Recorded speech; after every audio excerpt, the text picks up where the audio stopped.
Artemis Fowl is directed by Kenneth Branagh. It stars Ferdia Shaw, Lara McDonald, Josh Gad, and Nonso Anozie.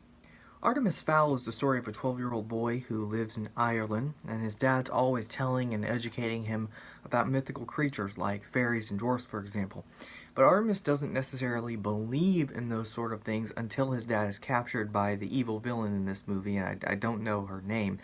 But he's forced to accept that these creatures do exist and that he has to band together with some of them in order to save his dad and stop the villain from getting this really powerful object that can take over the world. It's called the atrocious. Getting right into this movie, I'm going to talk about Josh Gad's accent. He's the narrator of this movie, and for some reason, the director chose to use narration in this movie, and I feel like that's an awful idea. Why can't we just see the events that Josh Gad is describing, or like the character that he's describing, or the plot that he's trying to move forward? Why can't we just see that unfold before us? I'm a huge advocate in movies of where we as the audience can see what's happening and it's revealed to us through the dialogue or through events that go on in the movie. So do we need Josh Gad narrating this movie? Absolutely not. And do we need his crazy impersonation of a Christian Bale Batman voice during this movie? Absolutely not. Some more on his narration to even further how horrible it is. It feels like he's supposed to talk to this interrogation officer, and slowly as the film progresses and goes on, it just feels more and more and more like he's talking to the audience instead of the interrogation officer. This narration would have been a whole lot better, still not needed and still not very good, but this would have been so much better if it was just consistent as to who exactly he was delivering these lines to. If you want to make it seem like he's talking to this interrogation officer, keep it consistent with talking with the interrogation officer instead of flip-flopping and saying, oh yeah, here audience, here's what needs to happen, or oh yeah, here interrogation officer, here's what's happening.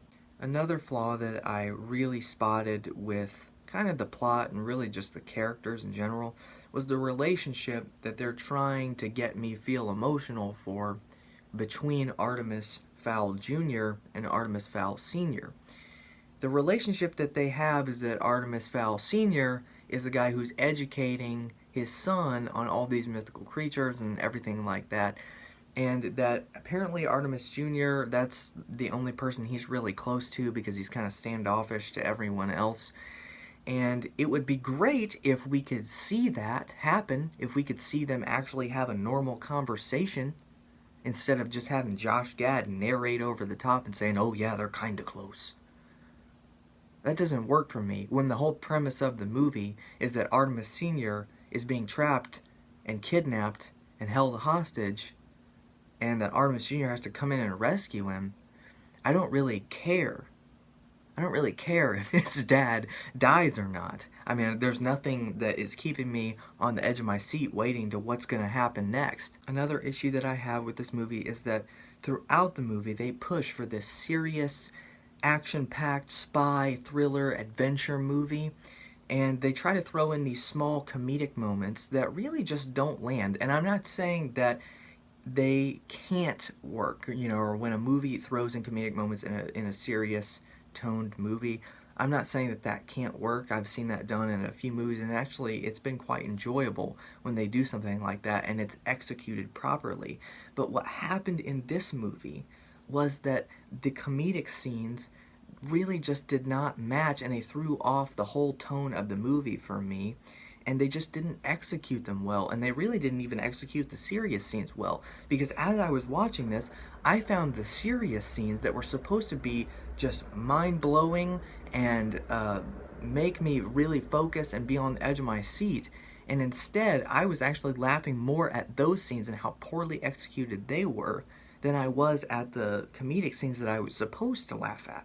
One of the best examples that I can give for a serious moment that I found more funny than a comedic moment that I wasn't supposed to find funny, but I did because it was so horrible, was when the leprechaun fairies are coming in and attacking the Artemis Fowl manor. And the music is swelling, all these explosions and stuff, like this big army is coming in, they're about to attack, and the music is swelling up, and the grand military leader steps off her ship, and it's a slow pan into her face, and then the music just cuts, and she says this brilliant line that I laughed till I was crying. No joke, I laughed till I was crying when I heard this. And it was, I hate that I laughed at it because it was not designed for me to do something like that, but it was just so funny that I had to laugh.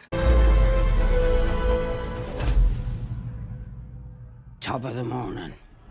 There's a terrible, terrible scene in this movie where we get the villain of the story, and she's revealing her evil plan to the nice guy of the story, which in this case is Artemis Fowl Sr. And she's saying how, when I get this atrocious, I'm gonna take over the world and destroy it. And do we really need that? I don't think we do, because that's the whole reason why she's holding Artemis Fowl Sr.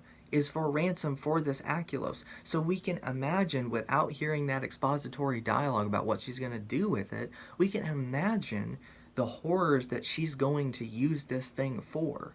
We don't need that at all. And while we're on the villain, I wish we could have seen more of the villain. We don't even get to see the villain's face in this movie.